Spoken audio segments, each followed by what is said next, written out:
ప్రపంచాన్ని జయించిన Alexander the great సైన్యాధిపతిని మోకాళ్ల మీద కూర్చోబెట్టి గ్రీక్ యువరాణిని పెళ్లాడిన తొలి భారతీయ చక్రవర్తి ఎవరో మీకు తెలుసా? అతను పుట్టుకతో రాజు కాదు, వీధుల్లో ఆడుకునే ఒక సామాన్య బాలుడు. కానీ ఆ కళ్ళల్లో రగులుతున్న నిప్పుని ఆచార్య చాణక్యుడు గుర్తించాడు. ఎప్పుడైతే నందవంశం రాజు ధనానందుడు అహంకారంతో చాణక్యుని అవమానించాడో, చాణక్యుడు తన జుట్టు విరబోసి శపథం చేశాడు.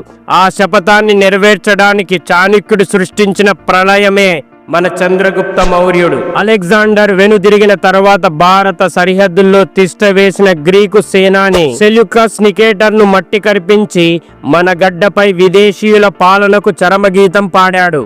సుమారు 6 లక్షల కాల్బలం, 30,000 అశ్వదళం మరియు వేల సంఖ్యలో యుద్ధ ఏనుగులతో నాడు ప్రపంచంలోనే అత్యంత శక్తివంతమైన సైన్యాన్ని నిర్మించి ఆఫ్ఘనిస్తాన్ నుండి దక్షిణ భారతం వరకు అఖండ సామ్రాజ్యాన్ని స్థాపించిన మొట్టమొదటి పాన్ ఇండియన్ చక్రవర్తి తను. ఇంతటి వైభవాన్ని అనుభవించిన చివర్లో జైన మతాన్ని స్వీకరించి శ్రావణ బెల్గోలులో తపస్సు చేస్తూ ప్రాణత్యాగం చేసిన ఈ అద్భుతమైన యోధుడి గాథ ప్రతి భారతీయుడికి స్ఫూర్తిదాయకం. రాజ్యం పోయిన రక్తం చిందించిన లక్ష్యం వైపు అడుగు వేయడం నేర్పిన వీరుడు.